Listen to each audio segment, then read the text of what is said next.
Hey, what's going on, y'all? Welcome back to another Chronicles of FlyGuy, episode 14. Today I got Mr. Semipro himself. Y'all may know him as JP the Creator, JP, you guys know him as JP. Also, I'm his co-host on Yeah Man the podcast, but today he was nice enough to come and grace me with his presence on Chronicles of FlyGuy. So y'all please give it up for Mr. Five-time All Star Semipro JP the Creator. Hey, how y'all doing today? What's going on, man? So how'd you get into Semipro, man? Man, I got into Semipro. I had a friend that always asked me to play, named Corey. Mm-hmm. And I had people that would ask me. It was a guy named Corey. I went to high school with him. And he was playing at the time with a team called the Bandits. Mm-hmm. And the Texas Bandits. Okay. And so I didn't play on that team. Okay. I kind of wish I did, but I didn't play on that team. And I had another gentleman who asked me to play a little bit before he had asked me. And they would always ask me because of my size, and they said, "What did you play?" I said, "Offensive line." And I had went to Tech, and I had went to the what you call that when you played. I did summer ball. Okay. And I went up for summer, and I didn't make it. And so I made it all the way to the summer. I don't know what you call it, summer ball, or summer training camp, whatever you want to call it. And I made it all the way through that. But I didn't get to make the team because they really how you make the team. A lot of times with special teams, I never really a special teamer. Okay. And so what happened, no lie, is it was me, my cousin, Kareem, and Johnny, and we had went to we used to play Texas Hold'em. Okay. So it was a Texas Hold'em tournament downtown. It was the first and last time I went to that bar to play Texas Hold'em. It was me, my cousin Carnell, Johnny, Kareem, and we went there, and we was playing Texas Hold'em. And so a guy came up to me. It was a white dude, and what's so funny is I was thinking if that white dude somebody was talking about, they used to talk about it was a gentleman that played. They used to call him White Chocolate, and I was wondering was that the same dude. And come to find out later, it wasn't. So it was a white guy. He came up to me, and he said he played receiver. Mm-hmm. And he said, "Hey, man," he didn't really try to sell me. He just said, "Hey, man, you ever play football?" And I said, "Yeah, man, I played football in high school, and I played football, and I tried to walk on at Texas Tech." So then he said, "Would you want to do it again?" And I was kind of like, "Does it pay?" He's like, "No, man, you just gotta want to play." And I was kind of like, "I don't know." He said, "Hey, man, if you change your mind, here's the card." So he gave me the card, and it was the San Antonio Ravens. Mm-hmm. And because San Antonio Ravens is different from Texas Ravens. Mm-hmm. So, yeah. So San Antonio Ravens, he gave me a card. It had Will Hanna on it. So I said, okay, cool. So then my cousin, Johnny, his girlfriend, and Kareem was my girlfriend. And it was like, "Why don't you call him and see what's up?" So I called him and see what's up. He asked me, "Hey, man, how tall are you? How much you weigh? Have you played football before? What did you play?" And I said, "I'm an offensive lineman. I played left tackle." And he was like, "Okay." And he said, so I went out there, and they said, "Hey, man, can you play right guard?" I had played left tackle. And they were like, "All right, yeah, cool." So then I played, and this is I don't know if this is the first year uniform, but I think this was maybe it was one of the uniforms. I had played for them for about 2 years. And these are just the uniforms that some of the teams I had.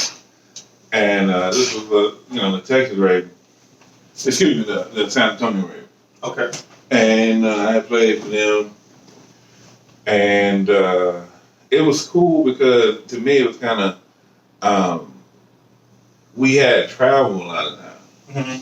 So we had played in a league called the Gulf Coast Football Association, GCFA.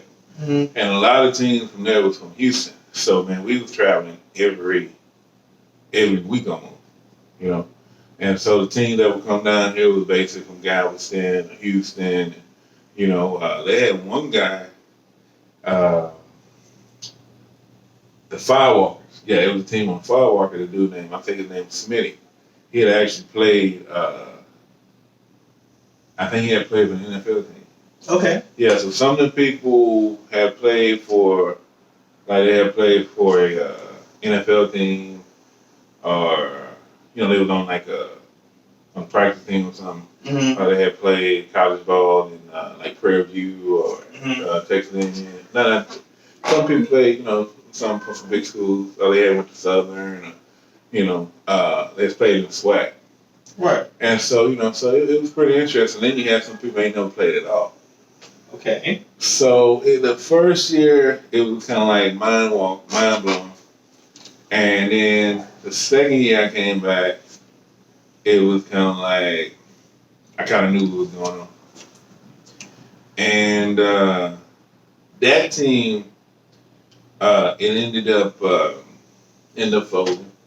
And so then after that, I kind of didn't want to play them because that was my first team. Mm-hmm. And I was kind of heartbroken because I really liked that team. It was really fun, you know.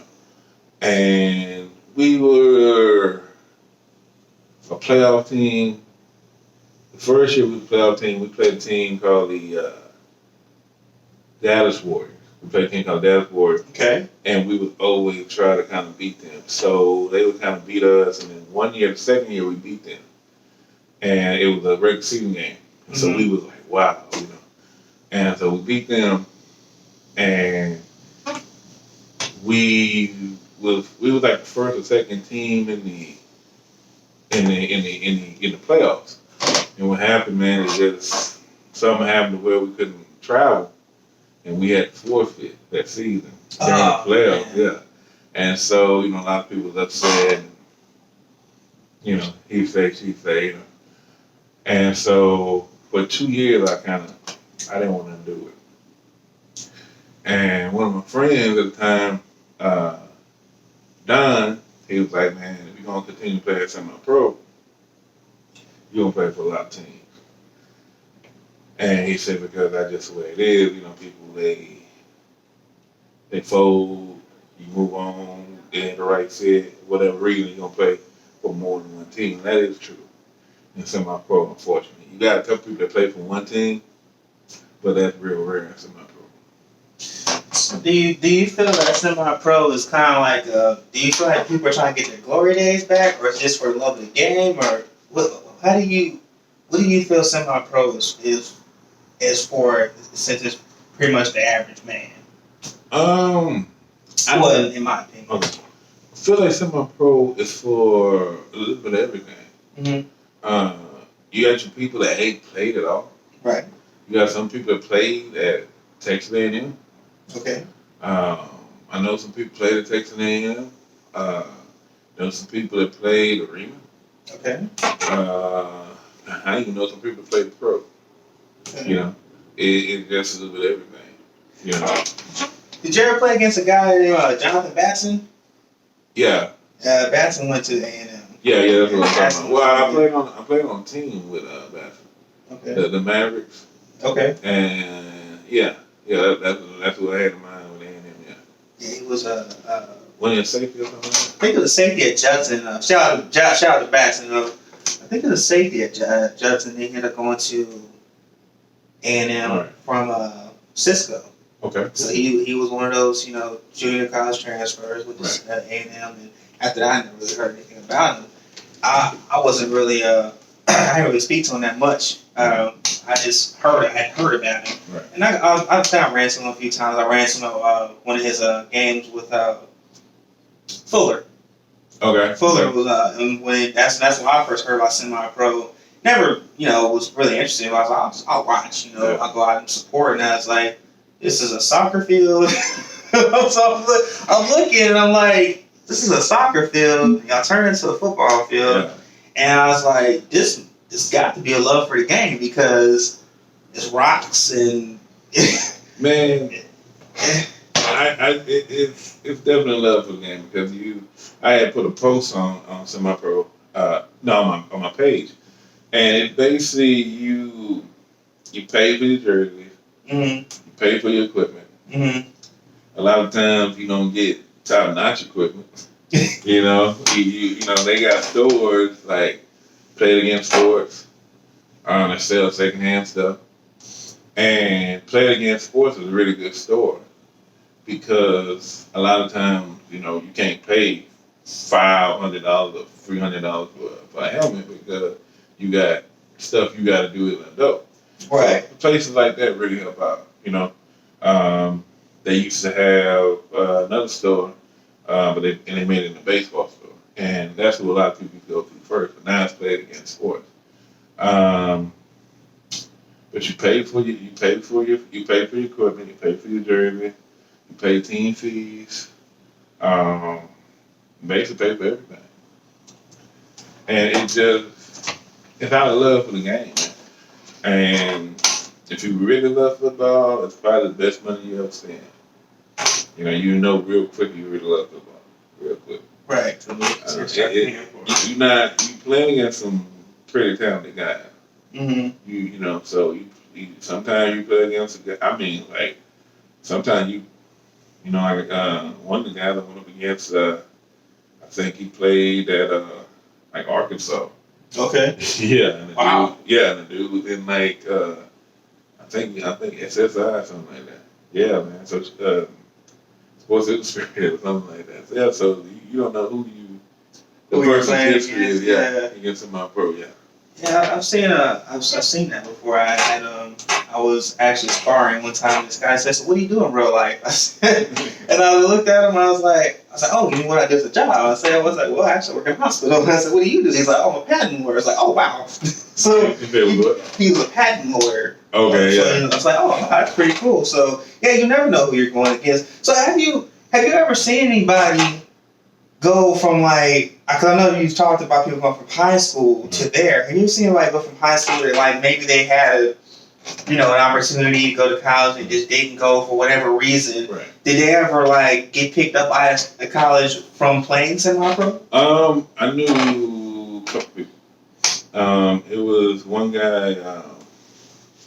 It was the guy when we playing for the Ravens, the San Antonio Ravens, and he was a running back, and his name is James Moore, and he actually got picked up by college, and his dad, him and his dad put a lot of effort into that.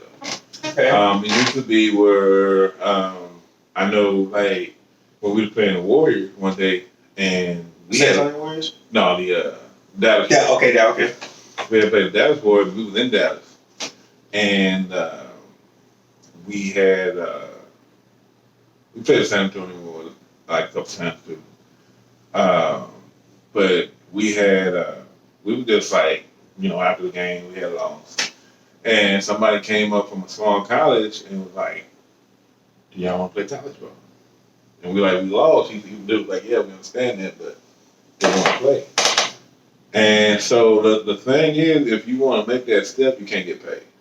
Right. So if you ever play arena and get some money, you can't play. You're already done. You're already done. I think that's a bad rule. But yeah. Now a lot of people that go from. I've seen a couple people do that, and I've seen offensive linemen do that. That played from. He was playing for a team from Quero Oilers. And I heard that he went to college that way. I don't know about him are the only two that come into my mind, but I know it's probably a little bit more people that did that. I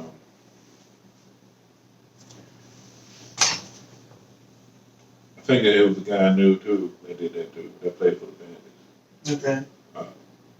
But So speaking of saying that you can't get paid for if you want to go to college, what do you think about this new name, image, and likeness rule they have going on and also for college, for high school students too? But it doesn't apply in Texas. So there's actually a gentleman that is skipping his senior year at South Lake Carroll to go to Ohio State for I think it's possibly a seven figure name, image, and likeness, whoever he's posing for, I guess, so to speak. Well, what's your take on that? What do you think about that? I feel like if you can get paid, I don't feel like that should stop you from playing for a team. You know, you're getting paid and it's above board, why not? You know, because they're getting paid off of you. Right. You know, so like when South Lake Carroll opened up their gates, they're getting paid off of generally playing ball. Yeah, that's true. And I understand it's high school, but still. When he go to Ohio State, and if he play ball at Ohio State, they're getting paid. You know, I understand they give him scholarship, room board, I understand that. Yeah. I get that. But I believe that he got to live, he got to buy food, he got to buy books. You know, he got to live. He got to buy books, he got to buy clothes, he may want to go out, enjoy himself as kind of should. So, as long as it's legal, why not? So how do you feel like, so when you were going to Tech and you were trying out for a team, did you have to have a job outside of football because you weren't on scholarship yet? Well, what I did is my parents helped me out a lot. I got a scholarship for my books, and but one of the teachers helped me out. So the teachers at school kind of helped me get some small scholarships. But mainly me and my parents, we kind of planned for it. So I had worked in high school, and then they kind of saved up for it. They kind of helped me out. I would work in the summer, but when I went to school, I just kind of focused on getting in and getting out. So I was one of them kids fortunate that way. But I had worked all in high school to kind of try to help out. Okay. So how long did you play? How long was your semi-pro career? How long did you end up playing? I played about 12 seasons, and then I coached probably about 2. And what do you feel is the difference between a player and being a coach? Well, player is being a player. You just kind of doing your thing, filling out your role. Being the best lineman you can be, being the best defensive lineman you can be. How do you feel in your role as a team? So basically, depending on your position, if you're a corner and I'm a linebacker, I got to worry about what I'm doing as a linebacker. When I'm a coach, I got to worry about what you doing, what the middle linebacker doing, and what the cornerback is doing. I got to figure out what everybody's doing to make sure everything, so we can get that win. So when you're coaching, you got to worry about what your area is.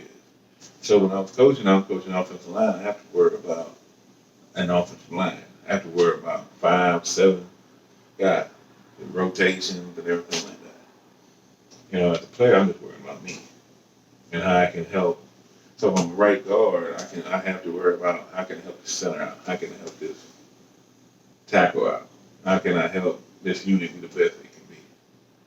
So, but as a coach, I got to worry about that unit, trying to get who do I start? Who do I rotate? What happens if this person goes down? It's a little bit more. It's a lot more complicated. Okay. I see you wearing a ring there. So where'd you end up winning that ring from? The championship? I won this ring. It was summer ball. Okay. And basically, my mother used to come to all my games. Mm-hmm. And it was the shirt of the ball. And it was with the the Lone Star. It was with the Lone Star Band, and based on the back of it, it had my mother's nickname on it, which was Michi. Okay.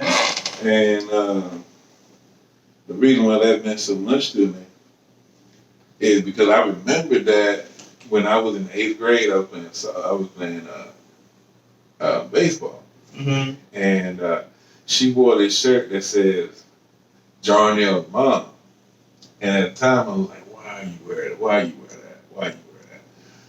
And I kind of want to return the favor, Mm-hmm. but she wasn't there.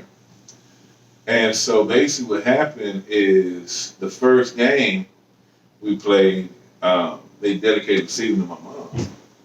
So it was a guy named Sonny, and he was the owner. He was one of the owners of the team. Mm-hmm. And he was like, "We're gonna dedicate this season to Jarnell's mom." And I was like, it came out of nowhere. And everybody, all right, man, cool. And man, like, I'll never forget that. I'll never forget that. That was probably one of the coolest things somebody ever did for me in Semipro. And we had lost one game, and the coach, Ahmed Rivers, he came up to me and he said, "Man, I'm sorry that we didn't win for you. And I'm sorry that we wasn't undefeated." And everybody kind of came up to me. And that was just so cool, And I just felt like we had to win, for my mom. So that was the coolest thing that ever happened to me in Semipro. So you feel like it's a family setting with Semipro? Like Yeah. you make new friends and Every team, like I brought different teams, so I can kind of tell you how. But it is a family setting, how each team kind of meant to me, This team, I just go down the team I played for. If I didn't want to skip a team. mm-hmm. The San Antonio Ravens, that was the first team, Mm-hmm. and it was just kind of like it kind of introduced me to it, Mm-hmm. The Mavericks was a cool team. That was like the second team I played on. Okay. And this my first All Star game too. Okay. And this pouch right here is what they put on there. It was from the Sunshine Bowl sports extravaganza. And so basically, we had to the year before they went to a championship game, and I didn't play that year. I played the year after that. Mm-hmm. And so they didn't win, but they got picked up to play a team from Ohio. Mm-hmm. So we went to Homestead, Florida, which is like 30 minutes out of Miami. And so we got to play a team, I think it's the Columbus Warhawks. Okay. War Eagles. Mm-hmm. And so we played them and we won. So that was cool. I mean, we had cheerleaders, some people flew, some people drove, and that was a cool experience. I'll never forget that. And I still talk to some of the people on that team.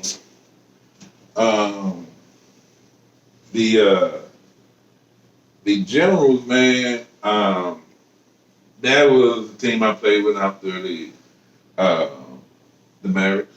Mm-hmm. That team, man, we just really clicked, and we had a lot of talent, Mm-hmm. and everybody kind of played their role. We were the first year team, and then we went like one game from a championship game. Mm-hmm. And that was in 2012. We had a kicker, so we had a really good squad. And we couldn't bring the team back. But we had a really good team. Everybody liked one another. We kicked it together. So that kind of taught me about, building a bond. Like I still talk to them people, like a lot of people in 2012. A lot of them went to my mother's funeral. Man, I talked to a lot of guys when they call me for certain stuff. Some of them I coached with, some of them I went to their Sunday Sun game, just live life. And after that, I played for the Texas Ravens. And then the offensive line was really coherent. So like what they would do a lot of times with the offensive line, they would go and have film study and stuff like that. After that, I played with. We came back to General in 2015. It didn't really work like we thought it was.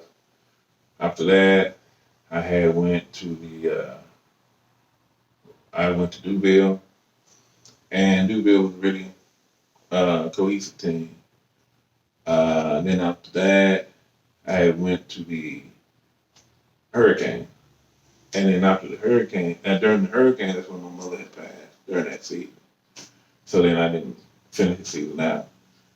And after that, they had a summer ball team, which is this jersey right here is with I don't know if we had a white jersey in the summer, but this was with the All Star Bandits. Okay. And that's the team that I had won the championship with this right here. Mm-hmm. And it was a summer ball championship. And what I learned from them, man, is they were really close knit. And I just learned it was really fun. You know, it was really fun. And just went from there, man. I got to know a lot of people on a personal level. It was a group of us who we had all lost somebody. Mm-hmm. And we just kind of became really close friends and played cards and stuff together. And that was one of the ways we kind of tried to heal through that process. So semi-pro, man, I went to funerals, barbecues,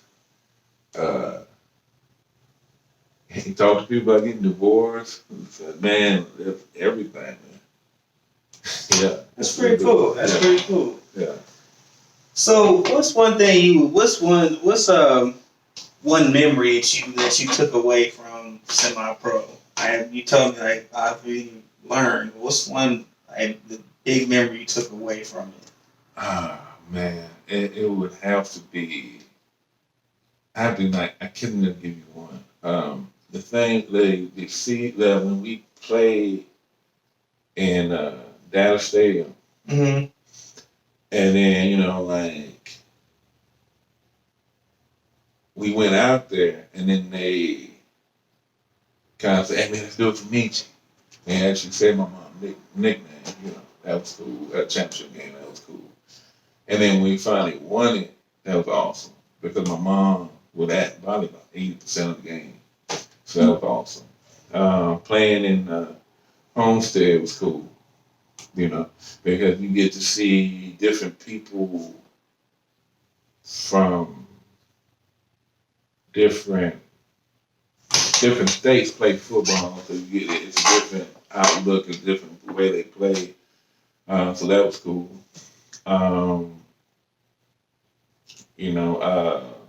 First time I was playing football with the Ravens, playing at Alamo Stadium was cool. Mm-hmm. Because it was something I never played at Alamo Stadium. And playing at a big stadium like that, we didn't fill it up, but it was cool. Right. So yeah. Still have people in the stands, still have people there watching you. So whether it's a state game or it's just it made the news for the wrong reason, but it was still cool. Yeah. So yeah. Yeah. Well, news is news, but yeah. But it is what it is. So what would be your message for any football player? They're young, older, tired, wants to come back, wants to go to college. What would be your message to them? My message to them is, man, just really enjoy the sport. Mm-hmm. Try to have some type of training program. If you want to play college ball, play arena, get to the next level, get a huddle, get a YouTube, promote yourself. So because a lot of people won't film. So like for example, like the guy. Like the guy that I was saying that went to college, James Moore, what he did is he had a highlight. So let's say he had a game. And so let's say we was playing Firewalkers. Mm-hmm. And so he would have a highlight film before that game, and then you would have the actual game. Mm-hmm. So you would have a game that you feel like you did good in, have your highlights before that game, and then you would show the whole game. Because, you know, you can play, somebody can not play good the whole game and have 4 highlights. But if you show them the whole game and then you always kind of doing something, then it's like, okay.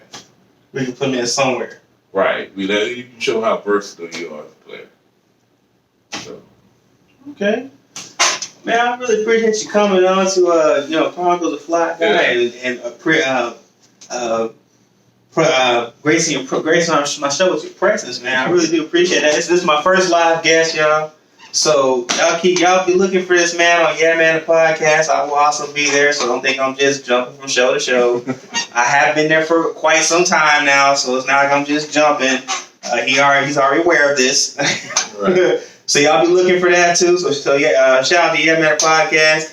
Any of you semi-pro players out there, if you want to come talk to me one day, River City was here one time before. Yeah, River City. River City was here one time before with Yeah Man the Podcast. Again, I am on that show also, but I go at FlyGuy on this show. I've been awesome Newsome on that one.